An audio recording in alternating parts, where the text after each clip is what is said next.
विश्वास गरे पश्चात हामीले कहिल्यै नारा लागेका छौँ? प्रश्न नारा लागेका छौँ हामीले? छौँ कि छैनौँ? लाउनु भएको छ? कसैले लाउनु भएको छैन रहेछ। कसैले लाउनु भएको छैन रहेछ र हामी सुरुमै हामी आज नारा लाउनेछौँ अनि मात्रै हामी वचन सुरु गर्नेछौँ। ल हुन्छ? म अघि भन्छु, तपाईँहरू पछि पछि भन्नु होला। हुन्छ? मजाले भन्नुहोस् है, सबैले सुन्ने गरी। 10 मिनट त 8-9 मिनट काटिरहेको छ। म भन्छु, तपाईँ मेरो पछि पछि भन्नुहोस् ल। हाम्रो विश्वास हाम्रो ढाल, आयो शैतान तेरो काल। हाम्रो विश्वास हाम्रो ढाल, आयो शैतान तेरो काल। हालेलुया। तपाईँ र म चाहिँ स्वर्गको सेनाहरू हौँ अनि शैतानको काम गर्नुको लागि तपाईँ र मलाई परमेश्वरले यो संसारमा छान्नु भएको छ। हालेलुया। अनि हामी आज आत्मिक सेनाको बारेमा हामी परमेश्वरको वचनलाई हामीले हेर्दैछौँ। त्यस कारणले गर्दा मैले तपाईँहरूलाई यो नारा लाउने क्रम पहिला नै गरेँ। अनि तपाईँ र म चाहिँ परमेश्वरमा भएर एउटा आत्मामा भएर आत्मिक नारा लगाउने व्यक्तिहरू हौँ। आत्मिक नारा लगाउने सेनाहरू हौँ तपाईँ र म। जसरी हामी हेर्छौँ कुनै पनि बोर्डरमा जब पुलिसहरू बसेको हुन्छ, आर्मीहरू बसेको हुन्छ, आफ्नो देशको सुरक्षाको लागि बसेको हुन्छ। हामी हालेलुया। जो चाहिँ देखिने कुरा हो। अनि त्यही जहिले पनि त्यो बोर्डरमा बस्दाखेरि ती आर्मीहरूले त्यो फौजहरूले के गरेको हुन्छ भन्दाखेरि उनीहरूको जुन त्यो अगाडि एउटा त्यो क्याम्प बनाएको हुन्छ अनि त्यसले त्यो मुनि चाहिँ ठुलो बेराहरू ढिक्का लगाएर चाहिँ बोराहरू के सिमेन्टको बोरा सिमेन्टेड गरेर प्लास्टर गरेर हुन्छ के गरेर हुन्छ उनीहरूले पुरा त्यो बनाएको हुन्छ, एउटा बेरी जस्तै बनाएको हुन्छ होइन। देख्नु भएको छ तपाईँहरूले? ब्यारेक देख्नु भएको छ नि सबैले नेपालमा होइन? अनि त्यसरी बनाएको हुन्छ। अनि उनीहरू चाहिँ जहिले पनि कुनै पनि शत्रुहरू आइलाग्छ भनेर जहिले पनि एउटा देशको मान्छे आफ्नो देशपट्टि, जस्तै यो अस्ट्रेलिया भयो होइन, अस्ट्रेलियाको मान्छे अस्ट्रेलियातिर फर्केर बसेको हुँदैन। तर अस्ट्रेलियाको मान्छे अस्ट्रेलियाको फौज चाहिँ कता फर्केको हुन्छ? न्युजिल्यान्डतिर फर्केको हुन्छ, न्युजिल्यान्डतिर। अनि न्युजिल्यान्डको फौजहरू चाहिँ त्यहाँको आर्मीहरू चाहिँ अस्ट्रेलियातिर फर्केको हुन्छ। उनीहरू चाहिँ कुनै पनि शत्रु आइलाग्दाखेरि चाहिँ अनि उनीहरूलाई नाश गर्नको लागि त्यो फौजहरू सेनाहरू जहिले पनि तैनात रहेको हुन्छ, जहिले पनि उनीहरू एक्टिभ रहेको हुन्छ, जहिले पनि उनीहरू जागा रहेको हुन्छ कि कुनै पनि शत्रु आउँदाखेरि चाहिँ तिनीहरूलाई मार्नुपर्छ भनेर उनीहरू जहिले पनि रेडी बसेको हुन्छ, जहिले तयारी हुन्छ। जो चाहिँ एउटा त्यो देखिने कुरा। अनि उनीहरू चाहिँ तयारी बस्दाखेरि कस्तो गर्छ भन्दाखेरि आर्मीले जब समय हुन्छ नि, समय भएपछि उनीहरू जुन एउटा समयमा बसेको छ उनीहरूले चाहिँ एउटा गन तेर्स्याएर बसेको हुन्छ।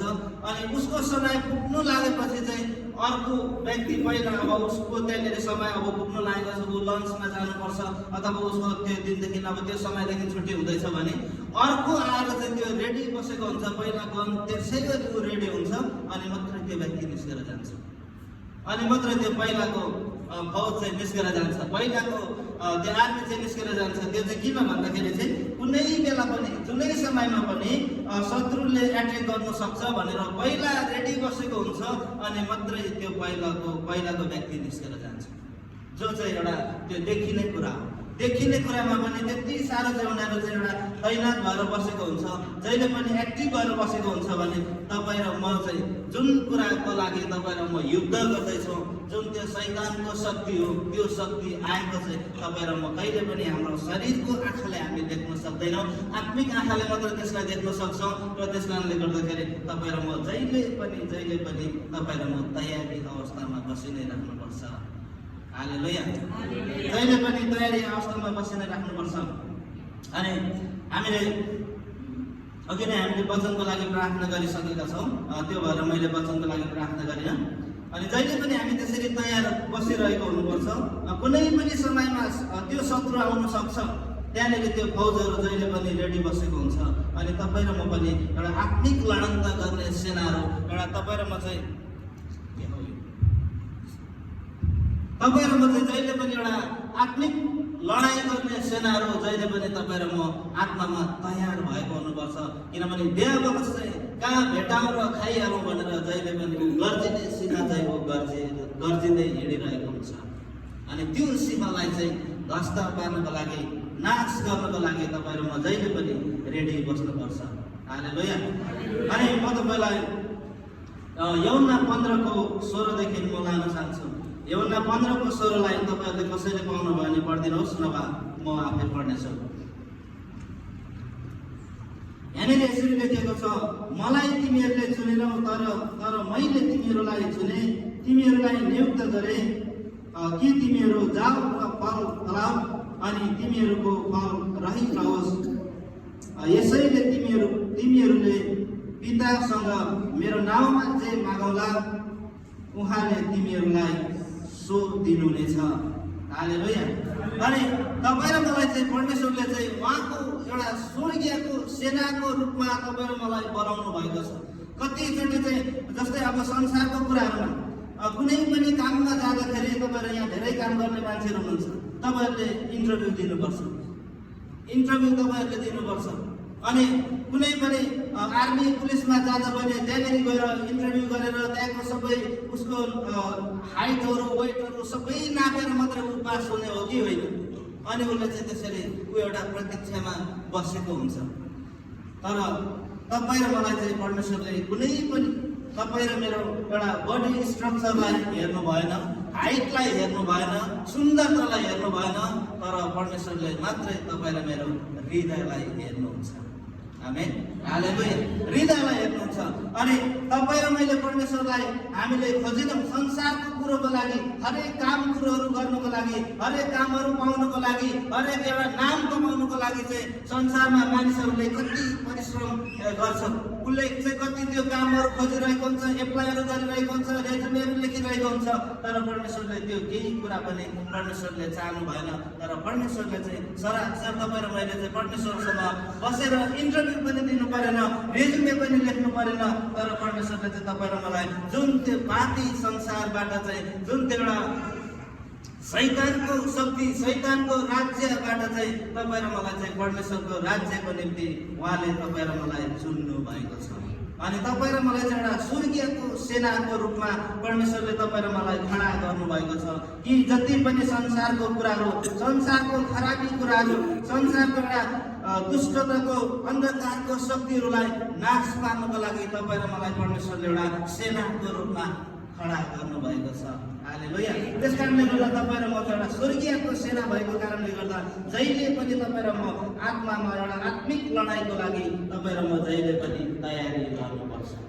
त्यही भएर जाग र प्रार्थना गर, आत्मा त साँच्चै तयार छ तर शरीर दुर्बल छ। परमेश्वरले चाहिँ तपाईँ र मलाई जहिले पनि परमेश्वरले चाहिँ आफ्नो चेलाहरूप्रति चाहिँ चेलाहरू चाहिँ एकदमै निदाएको, एकदमै उनीहरू सुतेको देख्दाखेरि चाहिँ परमेश्वरले आफ्नो चेलाहरूलाई ती कुराहरू भन्नुभएको थियो। आज जुन कुरा परमेश्वरले ती व्यक्तिहरूलाई भन्नुभएको थियो त्यो चेलाहरूलाई, आज त्यही परमेश्वरको चेलाहरू तपाईँ र म पनि हौ यदि तपाईँ र म साँचो हृदयलाई परमेश्वरलाई पछ्याउँछौँ भने। आमेन। हालेलुया। अनि हामी यूहन्ना 1:12 जब हामी परमेश्वरले तपाईँ र मलाई बोलाउनु भयो, चुन्नु भयो, संसारबाट निकाल्नु भयो, अनि परमेश्वरले तपाईँ र मलाई संसारबाट चुनेर उहाँको राज्यमा नियुक्त गर्नुभयो। तर मैले तपाईँ संसारबाट निकालिसकेको छु, चालिसकेको छु, अब जेसुकै गर भनेर परमेश्वरले कहिले पनि छोड्नु भएन। तर परमेश्वरले एउटा अधिकार, महान अधिकार दिनुभयो जो चाहिँ स्वर्गीयको राज्यमा प्रवेश गर्नु योग्यको छ। हालेलुया। त्यो अधिकार परमेश्वरले तपाईँ र मलाई दिनुभएको छ। अनि त्यो अधिकारलाई तपाईँ र मैले चाहिँ प्रयोग गर्नुपर्छ, त्यो अधिकारलाई वहन गर्नुपर्छ तपाईँ र मैले। तर तपाईँ र मैले अधिकार चाहिँ पाएको छ, तर त्यो अधिकारलाई प्रयोग गरिएन भने तपाईँ र म कुनै पनि तपाईँ र मेरो केही पनि मूल्य छैन। यदि तपाईँ र मलाई चाहिँ कुनै पनि अब हामीले एउटा कुरा हेरौँ, अहिले अब जस्तै स्टुडेन्टहरूले पढ्छ, स्कुलमा पढ्छ, उनीहरू राम्रो एउटा उनीहरूको राम्रो पढाइ हुन्छ, राम्रो व्यवहार हुन्छ, राम्रो एउटा चरित्र जीवनशैली राम्रो हुन्छ, अनि उनीहरूले चाहिँ एउटा फ्री एवार्ड पाएको हुन्छ कि उनीहरू कहाँ कहाँ गएर जस्तै यहाँबाट कतिजना सिडनी गएको छ होइन, सिडनी गएर पढेको छ, ब्रिस्बेन गएर पढेको छ। सबै संस्थाले चाहिँ उसले राम्रो गरे बापत गरे दिएको पुरस्कार चाहिँ उसलाई फ्रीमा पढ्ने सिक्ने ट्रेनिङहरू गराउने के गराएको छ। तर संस्थाले त्यो दिएर पनि तपाईँ र मैले त्यसलाई प्रयोग गऱ्यौँ न भने चाहिँ त्यसको केही पनि भेल्यु हुँदैन। अनि त्यस्तै तपाईँ र मलाई परमेश्वरले चाहिँ उहाँको सन्तान हुने अधिकार चाहिँ दिनुभयो, तर त्यो अधिकारलाई तपाईँ र मैले परमेश्वरको वचनमा रहेर त्यो अधिकारलाई प्रयोग गऱ्यौँ न भने त्यो अधिकारको केही पनि भेल्यु हुँदैन। अनि त्यो अधिकारलाई चाहिँ तपाईँ र मैले प्रयोग गर्नुपर्छ। अनि त्यो चाहिँ परमेश्वरले तपाईँ र मलाई सबैभन्दा ठुलो अधिकार दिनुभएको छ। अनि जब हामी तपाईँ र मलाई जुन परमेश्वरले चाहिँ जब संसारबाट छान्नु भएको छ, संसारबाट तपाईँ र मलाई चुन्नु भएको छ, तपाईँ र मलाई संसारबाट चाहिँ परमेश्वरले चाहिँ स्वर्गीयको राज्यमा प्रवेश गर्ने अधिकार दिनुभएको छ। तर त्यो अधिकार पाएको व्यक्तिले धेरै दुःख र कष्ट जीवनमा सहनुपर्छ, धेरै दुःख र कष्ट जीवनमा सहनुपर्छ। अनि त्यो व्यक्तिको लागि तपाईँ र म जो परमेश्वरमा चाहिँ हामी अघि बढिरहेका व्यक्तिहरू हुन्छौँ, त्यो व्यक्तिको लागि विभिन्न किसिमको समस्याहरू पनि आउँछ। तर त्यो समस्याले तपाईँ र मलाई कुनै पनि निराशमा होइन, तर परमेश्वरको शक्तिमा तपाईँ र मलाई बढाउँदै लगिरहेको हुन्छ।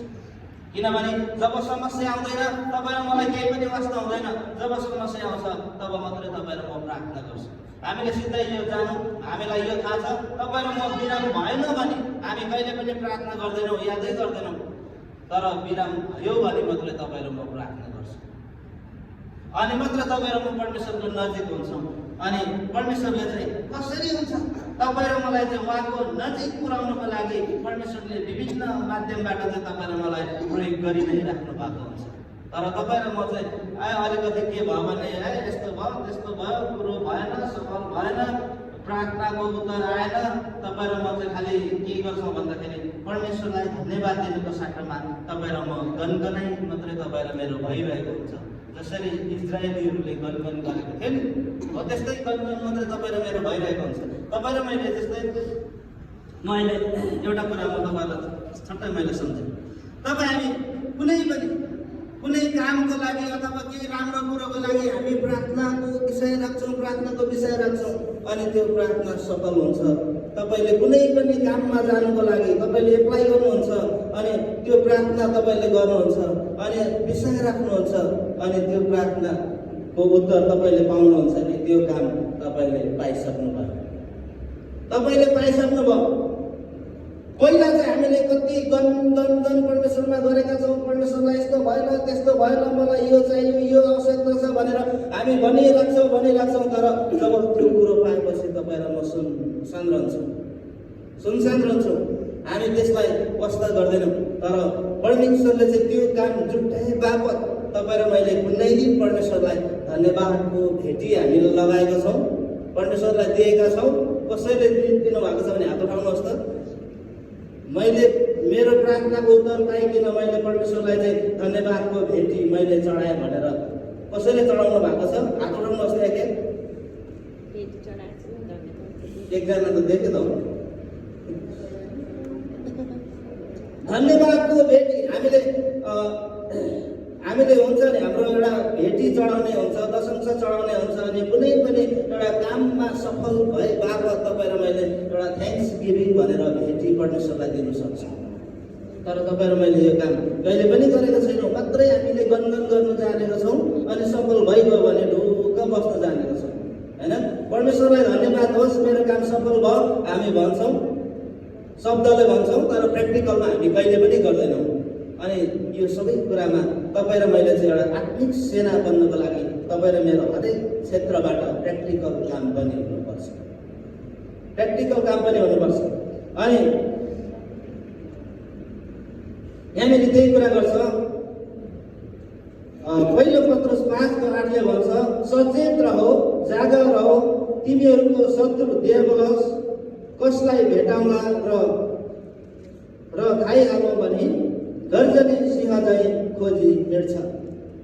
यहाँ मजाले भनेको छ तपाईँ र म जहिले पनि सचेत रहनुपर्छ, जागर रहनुपर्छ, आत्मामा जहिले पनि हामी डराउ रहनुपर्छ।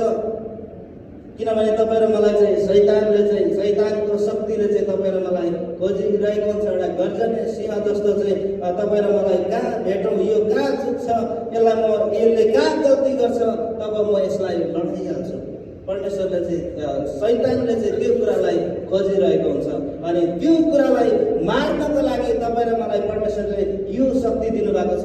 जब हामी मर्कुस 16:15 देखि 17 त्यहाँनिर हेऱ्यौँ भने त्यहाँनिर मजाले तपाईँ र मलाई शक्ति दिनुभएको छ। रोगी बिरामीमाथि रोगी बिरामीको शिरमा हात राख्ने, प्रार्थना गर्ने, उसलाई जाति पार्ने तपाईँ र मलाई शक्ति पनि दिनुभएको छ। परमेश्वरले उहाँको राज्यमा प्रवेश गर्ने अधिकार मात्रै होइन तर शक्ति पनि दिएर परमेश्वरले तपाईँ र मलाई खुल्ला संसारमा चाहिँ सेनाको रूपमा परमेश्वरले अब तपाईँ र मलाई छोडिदिनु भएको छ। अब त्यो शक्तिहरूलाई मार्नको लागि तपाईँ र मलाई परमेश्वरले चाहिँ पुरा छोडिदिनु भएको छ। अब तपाईँ र म के गर्दैछौँ? अनि हामी यसैया 8:13 पनि हामी हेर्छौँ। यसैया 8:13 भन्छ, सर्वशक्तिमान परम प्रभुलाई नै तैँले पवित्र ठान्नु र उहाँकै भय तैँले मान्नु, उहाँसँग नै त डराउनु भनेको छ। हेर्नुहोस् त, यहाँनिर परमेश्वरको भयलाई मान्नुपर्छ। परमेश्वरलाई नै पवित्र परमेश्वर हो भने हामीले चिन्नुपर्छ, ठान्नुपर्छ। उहाँको आज्ञासँग, उहाँको भयसँग, उहाँको वचनसँग तपाईँ र म डराउनुपर्छ। अनि मात्रै तपाईँ र म आत्मिक सेनाको रूपमा हामी जहिले पनि खडा हुन सक्छौँ। शैतानको शक्तिहरूसँग तपाईँ र म जहिले पनि हामी लडाइँ गर्न सक्छौँ। तर जब तपाईँ र म यो कुरालाई हामी वास्ता गर्दैनौँ भने तपाईँ र म एउटा आत्मिक सेनाको रूपमा लडाइँमा निस्किन हामी कहिले पनि सक्दैनौँ। कुनै पनि खेलाडीले जब उसले अनुशासनविहीन उसले खेल्छ भने ऊ कहिले पनि सफल हुन सक्दैन। कुनै पनि खेलाडी चाहिँ अनुशासनमा रहेर ऊ खेलेको हुनुपर्छ। जब ऊ अनुशासनमा रहन्छ अनि मात्रै उसले चाहिँ गरेको कुराहरू चाहिँ सफल हुन्छ। कुनै पनि फुटबल खेलाडीले चाहिँ एउटा अनुशासनविहीन उसले चाहिँ खुट्टाले हान्नु पर्थ्यो, हातले टिपेर उसले फ्याँक्यो, गोल त लाग्यो तर त्यो सफल हुँदैन। त्यो गोल लाग्छ? त्यो गोल लाग्दैन नि, ह्यान्डबल हुन्छ। उसको त्यो अनुशासन पनि भएन। त्यहाँनिर भिडम्बिड त्यत्रो मान्छेको छेउमा त्यो चाहिँ एउटा शर्मको कुरो जस्तो हुन्छ। त्यो अनुशासनविहीन जस्तो तपाईँ र म पनि एउटा जब कुनै पनि एउटा आत्मिक क्षेत्रमा जब तपाईँ र म एउटा अनुशासित भएर हामी अघि बढ्न सक्यौँ भने कहिले पनि हामी स्वर्गीय सेनाको रूपमा हामी खडा हुन सक्दैनौँ। अनुशासित रूपमा तपाईँ र म अघि बढेको हुनुपर्छ। परमेश्वरको वचन चाहिँ यस्तो हतियार हो जो चाहिँ शैतानको शक्तिलाई ध्वस्त पार्न सक्छ। परमेश्वरको वचन चाहिँ यस्तो शक्तिशाली हतियार हो जसले चाहिँ शैतानको शक्तिलाई चाहिँ नष्ट पार्न सक्छ। अनि त्यो वचनमा तपाईँ र म रहेको छैनौँ भने तपाईँ र मेरो जीवनमा आउने त्यो देवको शक्तिहरूलाई हामी कहिले पनि हामी ध्वस्त पार्न सक्दैनौँ। तपाईँ र म कहिले पनि आत्मिक सेनाको रूपमा हामी खडा हुन सक्दैनौँ। तपाईँ र मैले जब प्रार्थना गर्छौँ अनि कुनै पनि कुरा हुँदै जान्छ, प्रार्थना गर्दै जान्छ। तर तपाईँ र मलाई चाहिँ के हुन्छ भन्दाखेरि हामीले विश्वास पनि त्यत्तिकै गरेको हुनुपर्छ र प्र्याक्टिकल काममा पनि त्यो व्यक्ति त्यत्तिकै अघि बढेको हुनुपर्छ। हामी कतिचोटि आफ्नो पर्सनल कामलाई हामी प्रायोरिटी दिन्छौँ तर परमेश्वरको संगतिलाई हामी प्रायोरिटी दिँदैनौँ। जसरी हामी मार्था र मरियमलाई हामीले त्यहाँनिर हेऱ्यौँ भने त्यो कुराहरू हामी स्पष्ट त्यहाँनिर पाउन सक्छौँ। अनि एफिसी 6:11 हामी हेर्छौँ। यहाँनिर यसरी लेखिएको छ, दियाबलसका युक्तिहरूका विरुद्धमा खडा हुन सक्नलाई परमेश्वरका सारा हतियार धारण गर। दियाबलसको शक्तिलाई, दुष्ट आत्माको शक्तिलाई चाहिँ हामीले चाहिँ ध्वस्त गर्नको लागि परमेश्वरको वचन हो यो हाई हतियार। परमेश्वरको हाई हतियारलाई धारण गर, परमेश्वरको वचनलाई आफ्नो हृदयमा राख, परमेश्वरको वचनलाई प्रयोग गर, परमेश्वरको वचनलाई लियो, परमेश्वरको वचनलाई बोक। अनि मात्र तपाईँ र म दियाबलसको शक्तिहरूलाई हामी ध्वस्त पार्न सक्छौँ। हालेलुया।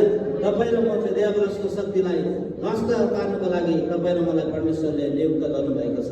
यिर्मिया अगमवक्तालाई जब परमेश्वरले चाहिँ छान्नुभयो, आमाको पेटमा छँदै नै उसलाई चाहिँ एउटा अगमवक्ताको रूपमा चाहिँ छान्नु भएको थियो। अनि यिर्मियालाई चाहिँ परमेश्वरले चाहिँ जुन आवाज दिनुभएको थियो, अनि उसलाई चाहिँ के थियो भन्दाखेरि संसारमा गएर संसारमा जति पनि दुष्टताको शक्तिहरूलाई उखाउने, भत्काउने, नाश पार्ने र उसलाई फेरि पनि एउटा आत्मिक जीवन दिनको लागि चाहिँ यिर्मिया अगमवक्तालाई परमेश्वरले उसको आमाको पेटमा छँदा नै एउटा संसारको अगमवक्ताको रूपमा छान्नु भएको थियो।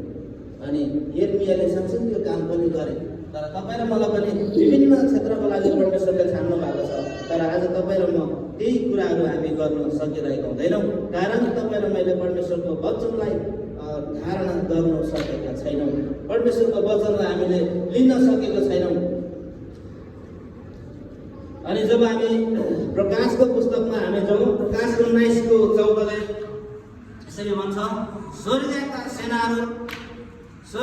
सेनाहरू सेता र स्वच्छ मलमलका वस्त्र पहिरै सेता घोडाहरूमा चढेर उहाँको पछि लागे। हालेलुया। स्वर्गीयको सेनाहरू चाहिँ जहिले पनि एउटा सेतु वस्त्र, मलमलको वस्त्र, जहिले पनि एउटा पवित्रताको वस्त्र लगाएको कुरा यहाँनिर देखाएको छ। अनि यो चाहिँ के हो भन्दाखेरि एउटा तपाईँ र म चाहिँ एउटा पवित्र स्वच्छ हुनुपर्छ भन्ने कुरा। जब पवित्र हुन्छ, जब स्वच्छ हुन्छ, जब परमेश्वरको वचन अनुसार ऊ चल्छ, जब परमेश्वरलाई विश्वास गर्छ, जब परमेश्वरलाई पछ्याउँछ, अनि मात्रै त्यो व्यक्ति परमेश्वरको पछि हिँड्न सक्छ। अनि एउटा सेतु वस्त्र लगाएर चाहिँ स्वच्छ वस्त्र लगाएर सेतु घोडा चढेर परमेश्वरको पछि लागे भन्छ। तपाईँ र म परमेश्वरको पछि लाग्न चाहिँ तपाईँ र मेरो एउटा पवित्र स्वभावहरू, पवित्र हृदयहरू चाहिँ तपाईँ र मेरो हुनुपर्छ। अनि मात्रै हामी परमेश्वरको पछि हामी हिँड्न सक्छौँ। तर यीशुको पछि म हिँड्न लागे फर्कँदैन भन्दै केजलेतिर बस्यो भने त हुँदैन, हुन्छ? हुँदैन नि त। यीशुको पछि म हिँड्न लागे फर्कँदैन भन्दै के अरे BSW बस्यो भने त हुँदैन नि। हामी कतिचोटि हाम्रो जीवन चाहिँ त्यस्तो भएको कारणले पनि हामी कुनै पनि हामी उत्तर पाउन सक्दैनौँ। तपाईँ हामी प्रभुको जन भएपछि त्यो कुराबाट जहिले पनि हामी अलग रहनुपर्छ। हामी विश्वासी जनहरू पनि कति त्यसरी अब प्रभुलाई पायौँ, तर जहिले माथ्यो हिँड्यो त्यतिकै एक्सिडेन्ट भएर मरेकोहरू पनि धेरै छन्। विश्वासी जनहरू राति विश्वकर्मा पूजा खाएर जाँदाखेरि 100को बाटोमा चाहिँ 80को बाटोमा चाहिँ गाडीले हिर्काएर 30 मिटर फ्यालेर मारेको पनि छ विश्वासी जनलाई, विश्वकर्मा पूजा खानेहरू। यस्तो पनि छ, त्यो घटना घटेको छ। हामीले 3-4 साल अगाडि नै होला यो कुरा सुनेका छौँ, होइन? हाम्रो मेनका बहिनीले राम्रो देख्नु नै भएको होला सायद। त्यस्तो खालको जीवन हामीले जियौँ भने त्यो कहिले पनि राम्रो हुँदैन।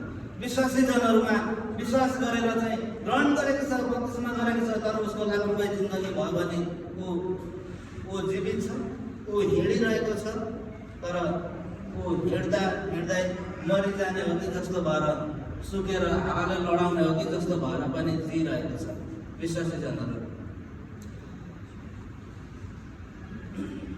हामी अर्को पुस्तकमा, भजन सङ्ग्रहको पुस्तकमा हामी जानेछौँ।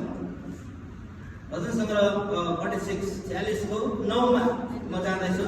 यहाँनिर यसरी लेखेको छ, उहाँले पृथ्वीको पल्लो छेउसम्म युद्धहरू रोक्नुहुन्छ, उहाँले धनु भाँच्नुहुन्छ, भालाहरू टुक्रा पार्नुहुन्छ,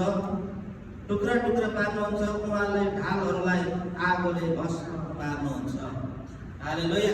यो चाहिँ सबै शैतानको शक्तिहरूलाई जब तपाईँ र म परमेश्वरको अधीनमा रहेका छौँ, अनि जब परमेश्वरको पछि तपाईँ र म स्वच्छ पवित्र भएर हिँडेका छौँ भने तपाईँ र ममा आउने तपाईँ र मेरो शत्रु त्यो दियावलसको शक्तिहरूलाई चाहिँ सबैलाई परमेश्वरले चाहिँ ध्वस्त पार्न सक्नुहुन्छ। तर यदि तपाईँ र म नै त्यो ठाउँमा छैनौँ भने तपाईँ र म आफै ध्वस्त हुन्छौँ। शैतानलाई ध्वस्त पार्नुको साटोमा तपाईँ र म आफै ध्वस्त हुन्छौँ। अनि तपाईँ र म एउटा पवित्र स्वच्छ भएर परमेश्वरको पछि हिँड्नुपर्छ। जसरी यहाँनिर हामीले प्रकाश 19मा हामीले अघि नै हेरेका छौँ, प्रकाश 19:14 हामीले हेरेका छौँ। अनि यशायाको 13:4 हामी आउँछौँ। यहाँ यसरी लेखिएको छ, यशाया 13:4, सुन पर्वतहरूमा भएको हल्ला, हल्ला भिडको हल्ला जस्तै ठुलो ठुलो, सुन राज्यहरूका माझमा भएको कोलाहल, जाति जातिहरू एक साथ जम्मा हुँदा भएको हो हल्ला झैँ। सर्वशक्तिमान परमप्रभुले लडाइँको निम्ति सेना जम्मा गर्दै हुनुहुन्छ। हालेलुया। परमप्रभुले चाहिँ लडाइँको लागि सेना जम्मा गर्दै हुनुहुन्छ। तपाईँ र मलाई, तपाईँ र म त्यो सेनामा हामी पर्न सक्छौँ कि सक्दैनौँ? परमप्रभुले चाहिँ एउटा शैतानको शक्तिहरूलाई नष्ट पार्नको लागि चाहिँ एउटा सेनाको रूपमा चाहिँ तपाईँ र ममा परमेश्वरले चाहिँ तपाईँ र मेरो बिचबाट छान्दै हुनुहुन्छ। अनि त्यो शक्तिशाली सेना तपाईँ र म निस्किन सक्नुपर्छ, जो चाहिँ परमेश्वरको आज्ञा र भयलाई मानेर परमेश्वरसँग डराएर उहाँको पछि हिँड्छ। आमेन। हालेलुया। उहाँको पछि हिँड्दैन, उहाँको आज्ञालाई मान्दैन, उहाँको भयलाई सुन्दैन भने त्यो व्यक्तिलाई परमेश्वरले पनि केही पनि गर्न सक्नुहुन्न। अनि जसरी तपाईँ र म सामेलको पुस्तकमा पहिलो सामेलको 17 अध्यायमा हेऱ्यौँ भने त्यहाँनिर गोलियत र दाउदको ठुलो भिडन्त भएको कुरा हामी देख्छौँ। गोलियत र गोलियतलाई, दाउद भनेको एकदमै सानो व्यक्ति छ, गोलियत एकदमै ठुलो व्यक्ति छ। गोलियत अब जहिले पनि मानिसहरूसँग लडाइँ गरिरहने एकदम बलवान मान्छे छ, अनि दाउद चाहिँ एकदमै सानो छ। गोलियतको त्यहाँनिर हाइट हामीले जब पहिलो सामेल 17:4 हामीले हेऱ्यौँ भने गोलियतको हाइट चाहिँ 3 मिटर भन्दा बढी थियो, 3 मिटर भन्दा अग्लो थियो भन्छ। पहिलो सामेल 17:4ले गोलियतको हाइट चाहिँ 3 मिटर भन्दा चाहिँ ठुलो थियो भन्छ, अग्लो थियो भन्छ। 3 मिटर जस्तै अहिले यो बेन्च सायद 2 मिटर होला, 2 मिटर छ होला। अनि उता अझै 1 मिटर भन्दा पनि अझै अग्लो थियो गोलियत चाहिँ भन्छ। पहिलो सामेल 17:4ले हामीलाई त्यो कुरा बताउँछ। अनि गोलियतको हाइट चाहिँ 3 मिटर भन्दा अग्लो थियो भने दाउदको चाहिँ हाइट मैले बाइबलमा भेटेको छैन, तर धेरैजनाको एस्टिमेटमा 4.8 फिट दिएको छ। 4.8 फिट, 4 फिट भनेको त कति हुन्छ? म जति पनि हुँदैन, म 5 फिट मात्रै छु। 4 फिट भनेको यति होला। अनि 4.8 फिट दाउदको हाइट छ भने गोलियतको चाहिँ 3 मिटर भन्दा अग्लो व्यक्ति छ। अनि गोलियत र दाउदको इजरायलीहरू र परिस्थितिको भिडन्त जब त्यहाँनिर हुन्छ, अनि गोलियत दाउद चाहिँ केही पनि छैन। दाउदलाई चाहिँ उसको बाउले चाहिँ उसको दाजुहरूको हेरचाह, दाजुहरू के गर्दैछ भनेर केही चिउराहरू लिएर दाजुहरूको लागि खाजाहरू लिएर मात्रै त्यो लडाइँमा हेर्नु पठाएको हुन्छ। दाउदलाई चाहिँ उसको बाउले चाहिँ भेडा गोठाला राखेको व्यक्ति हो। दाउद चाहिँ उसको दाजुहरूसँग पनि सबै पेलिएको हेपिएको व्यक्ति हो।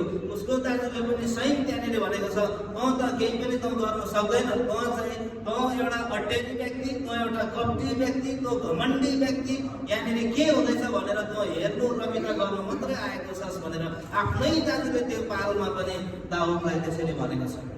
अनि तर जब परिस्थिति गोलियत र दाउदको टिम इजरायली र परिस्थितिको टिमको जब त्यहाँनिर भिडन्त हुन्छ, अनि दाउद चाहिँ त्यहाँनिर जब पुगेपछि चाहिँ अनि जब पहालबाट चाहिँ परिस्थितिलाई देख्छ उता गोलियत एकदमै ठुलो व्यक्ति निस्केर चाहिँ आउँछ त्यहाँबाट। अनि गोलियतले भन्छ, यदि मसँग कोही पनि लड्नु आएर यदि मैले मारे भने तिमीहरू इजरायलीहरू हाम्रो कमारी बन्नुपर्छ भनेको छ। अनि यदि तर तिमीहरूले हामीलाई मार्यो भने हामी तिमीहरूको कमारी हामी बन्न सक्छौँ। अनि गोलियतले चाहिँ दाउदलाई यति सानो केटा देख्यो। अनि जब दाउद त्यहाँबाट बाहिर निस्क्यो, अनि दाउदलाई चाहिँ साउलले के गरेको थियो भन्दाखेरि दाउदलाई पनि साउलको सबै त्यो बडी प्रोटेक्सनहरू, मकुन्डाहरू, तल खुट्टामा झिलम, छातीपत्ताहरू के सबै भनेको छ, हो तिनीहरू लगाइदिएको थियो साउलले। दाउदले चाहिँ के भन्नु थियो भने यो व्यक्तिसँग चाहिँ लड्नको लागि म तयार छु। दाउद जब तयार भयो अनि सबैले त्यहाँनिर सक्दैन, हुँदैन, दाउदले सक्दैन। अनि त्यति बेला दाउदको विश्वास बलेको छ।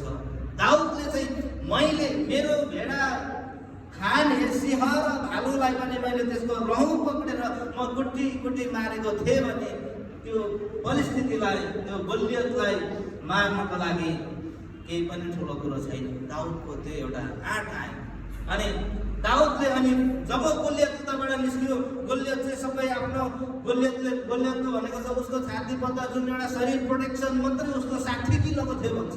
60 किलोको चाहिँ प्रोटेक्सन लगाएर चाहिँ दाउद निस्केको थियो, वर्षाहरू भालाहरू लिएर निस्केको थियो। तर दाउदले त्यति बेला भने दाउद जब ओरोबाट हेर्छ अनि गोलियतले जब दाउदलाई देख्छ, यति सानो केटा एकदमै रातो रातो गाला भएको एउटा सानो युवा मात्रै देख्छ।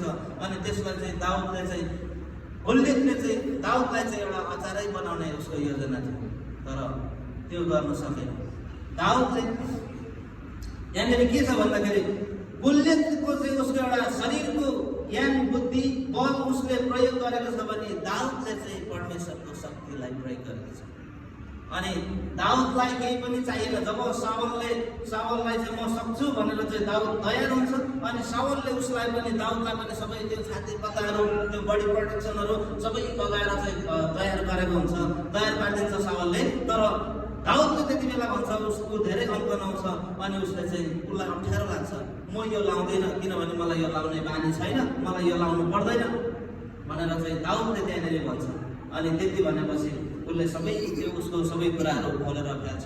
मात्रै उसले खोलामा गएर चाहिँ उसले कोठामा गर्दाखेरि बोक्ने झोलामा 5वटा चिल्लो ढुङ्गा मात्रै चाहिँ दाउदको हतियार चाहिँ 5वटा ढुङ्गा मात्रै छ।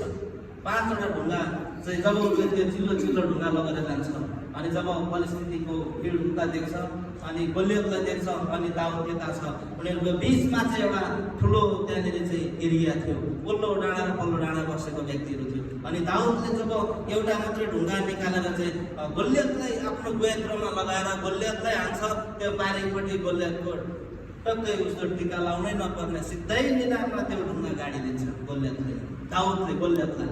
अनि गोलियत त्यहाँनिर मर्छ। अनि गोलियत मात्रै नभएर त्यहाँको सारा परिस्थितिहरू सबै भाग हुन्छ।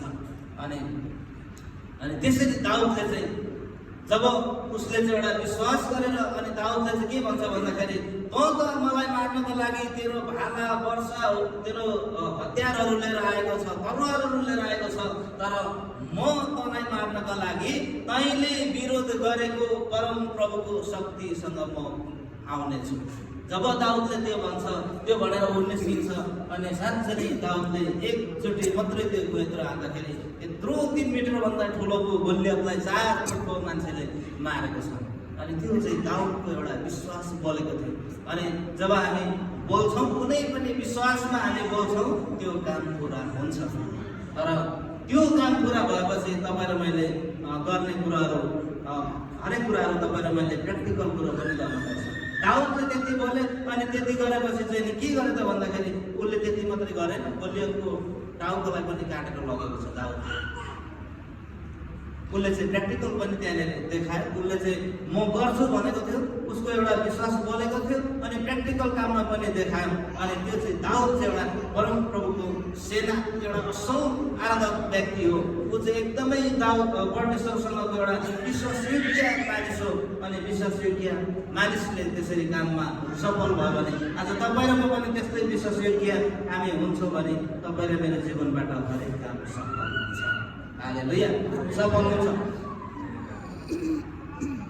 पहिलो सामेल 17 अध्यायको 36मा हामी जाउँ त 36मा। म यहाँको स्टडीमा भनिरहँदिनँ, 2-4वटा म बताउन चाहन्छु तपाईँलाई। अनि यहाँनिर 36मा भनेको छ, मैले सिंह र भालु दुवैलाई मारेको छु। यस बेखतनाको पलिस्तीको दशा तिनीहरूको भन्दा असल हुने छैन, किनकि त्यसले जीवित परमेश्वरको सेनालाई विरोध गरेको छ। गोलियतले चाहिँ परमेश्वरको जनहरूलाई, क्रिस्चियनहरूलाई चाहिँ विरोध गर्ने व्यक्ति हो, ख्रिस्ट विरोधी हो गोलियत। अनि तल 37मा आएर भनेको छ, सिंह र भालुदेखि बचाउनु हुने परम प्रभुले यस पलिस्तीको हातदेखि पनि मलाई बचाउनु हुनेछ। दाउदले भने साउलले भने त्यसो भए जाऊ र परम प्रभु तिमीसँग हुन्।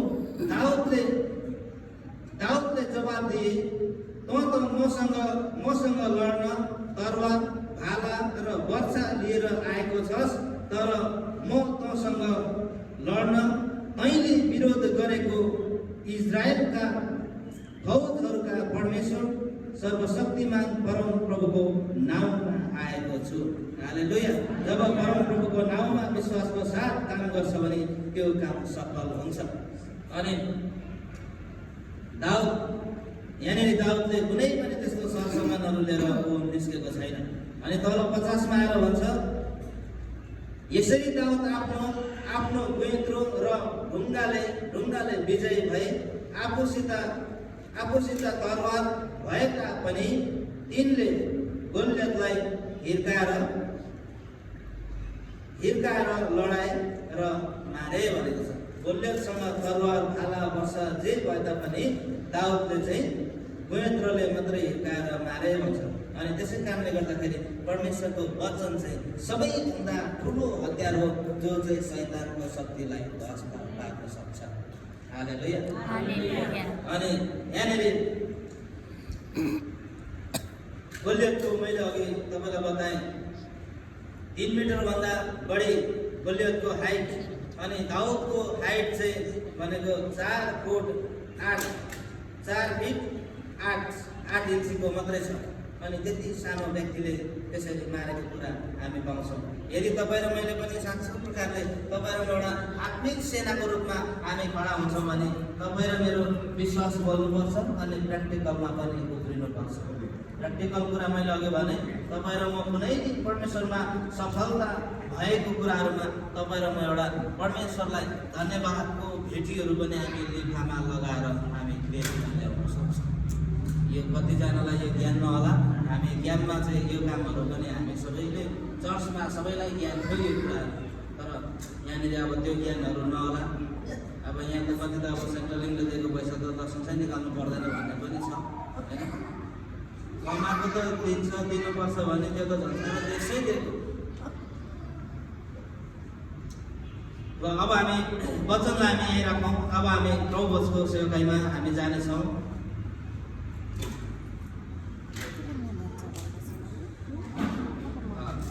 प्रभुको सेवकाईमा जानुभन्दा अलिकति मैले अघि तपाईँलाई मरियम र उसको कुरा गर्दथेँ, मरियम र मार्थाको। लुका 10 को हामी 33देखि 42सम्म हामी हेरौँ। यहाँनिर यसरी लेखिएको छ, उहाँहरू जाँदै गर्नुहुँदा उहाँ कुनै एउटा गाउँमा बस्नुभयो र मार्था नाउँ भएकी एउटी स्त्रीले उहाँलाई आफ्नो घरमा स्वागत गरिन्। मरियम नाउँ भएकी तिनकी एउटी बहिनी थिइन्। तिनी येशूका बाहुनेर बसेर उहाँको वचन सुन्दथिन्। तर मार्था सेवा सत्कारको धेरै काममा अल्झेकी थिइन्। तिनले येशू कहाँ आएर भनिन्, प्रभुज्यू, मेरो बहिनीले सेवा सत्कारको काममा मलाई एक्लै पारेकी छिन्। तपाईँ वास्ता गर्नुहुन्न, त्यसलाई भनिदिनुहोस् र त्यसले मलाई सघाओस्। तर येशूले जवाब दिए तिनलाई भन्नुभयो, मार्था तिमी धेरै कुराका विषयमा चिन्तित गर्छौ र व्याकुल हुन्छौ, तर आवश्यकता एउटै कुराको छ। त्यही असल कुरा मरियमले छानेकी छे, जो तिनीबाट खोसिने छैन।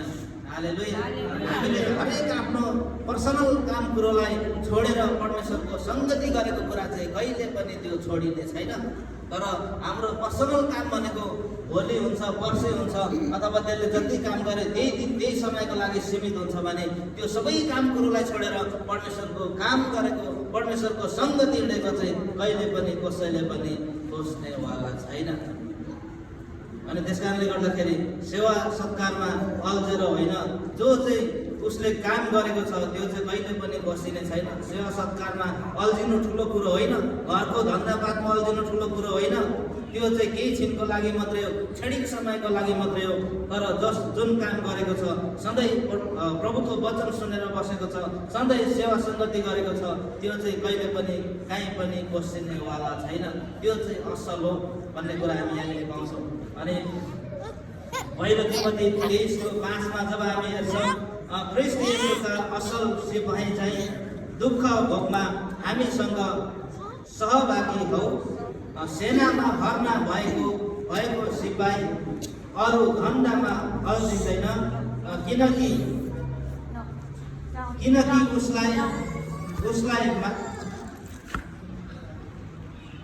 उसलाई भर्ना गर्नेलाई सन्तुष्ट पार्नु नै उसको लक्ष्य हुन्छ।